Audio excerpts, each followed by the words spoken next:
Hi welcome to Hima's kitchen. ఈరోజు నేను వినాయకుడికి ఇష్టమైన 2 ప్రసాదాలు చేస్తున్నాను. అవి చింతపండు పులిహోర, పాల తాలికలు. ముందుగా చింతపండు పులిహోర చూద్దాం. దానికి ముందుగా ఒక ప్యాన్ పెట్టుకొని నూనె వేసుకొని పోపు గింజలు అన్నీ వేసుకొని అవి వేగిన తర్వాత పల్లీలు వేసుకోవాలి. అవి వేగిన తర్వాత పచ్చిమిరపకాయ చీలికలు, అల్లం ముక్కలు వేసుకోవాలి. తర్వాత పసుపు, సాల్టు వేసుకోవాలి. తర్వాత ఇంగువ వేసుకొని 2 నిమిషాలు అలా మగ్గించిన తర్వాత ముందుగా నానబెట్టి ఉంచుకున్న చింతపండు పిక్కలంతా తీసేసి ఈ గుజ్జును ఇందులో పోసుకోవాలి. ఇలా పోసుకొని దీనిని ఒక 10 నిమిషాలు బాగా ఉడకనిచ్చుకోవాలి. మూత పెట్టి ఉడకనించాలి. ఇది మధ్య మధ్యలో కలుపుకుంటూ ఉండాలి. మూత తీసి చూద్దాము. ఇలా బాగా ఉడికింది. ఇలా బబుల్స్ రావాలి.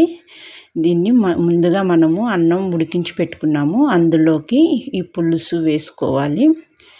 ఇలా అన్నం బాగా చల్లారనివ్వాలి. దాంట్లోకి ఈ పులుసు వేసి కలుపుకోవాలి.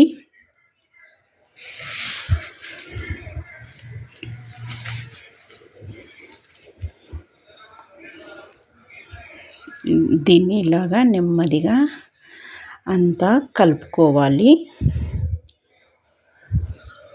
ఈ స్టేజ్లోనే మనము సాల్ట్ సరిపోయిందో లేదో చూసి అడ్జస్ట్ చేసుకోవాలి. ఇలా వేసుకొని అంతా కలిసేలాగా అన్నంకి కలుపుకోవాలి. అంతేనండి, ఇలా అంతా కలుపుకోవాలి.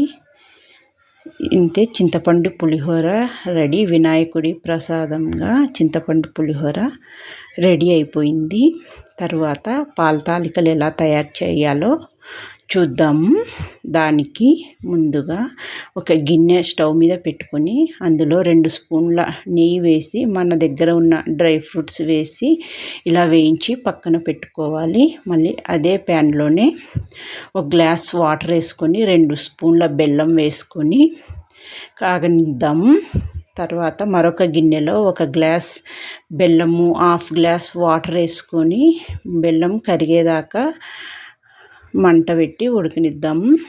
తర్వాత ఈ ప్యాన్లో వాటర్ వేసుకొని బెల్లం వేసుకున్నాం కదా, అందులో ఒక గ్లాసు బియ్యం పిండి వేసుకొని ఇలా నెమ్మదిగా కలుపుకోవాలి.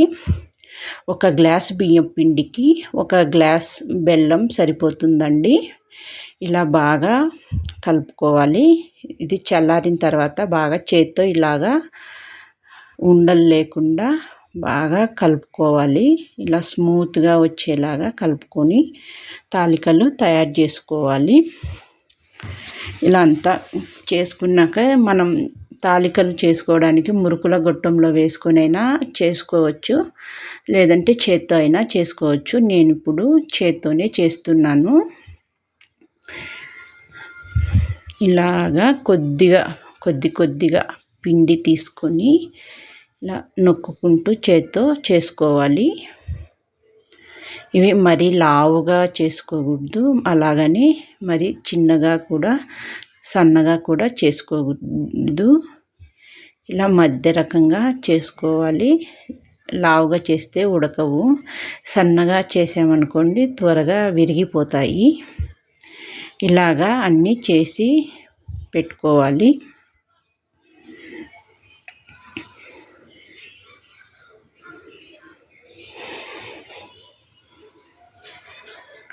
ఇలా అన్నీ పెట్టుకున్నాం కదా. తర్వాత మళ్ళీ స్టవ్ మీద అదే ప్యాన్ పెట్టుకొని అందులో 2 గ్లాసులు వాటరు, 2 గ్లాసుల పాలు వేసుకొని ముందుగా నానబెట్టి ఉంచుకున్న సగ్గుబియ్యం వేసి ఉడకనిద్దాము. తర్వాత ఒక బౌల్లో 2 స్పూన్ల బియ్యం పిండి తీసుకొని వాటర్ వేసుకొని ఇలా కలిపి పక్కన ఉంచుకుందాము. ఇది మనము పాయసం చిక్కగా రావడానికి పోసుకోవాలి. ఈ మరుగుతున్న వాటిలో ఈ తాలికలు వేసుకోవాలి. ఇలాగ నెమ్మదిగా వేసుకొని ఉడకనివ్వాలి.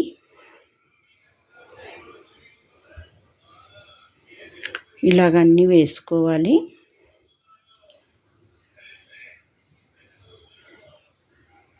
వేసుకున్న తర్వాత ముందుగా మనం తీసి ఉంచుకున్నాం కదా బియ్యం పిండి, ఆ బియ్యం పిండిని దాంట్లో వేసుకోవాలి.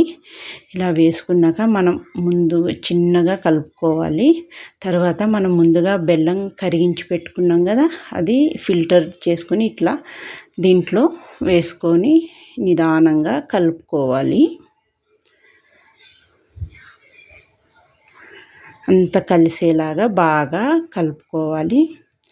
ఆ తర్వాత మనం ముందుగానే వేయించి పెట్టుకున్నాం కదా డ్రై ఫ్రూట్స్, అవన్నీ వేసుకోవాలి. తర్వాత మంచి సువాసన కోసము యాలకుల పొడి వేసుకోవాలి. అంతేనండి, పాల తాలికలు కూడా రెడీ అయిపోయినాయి.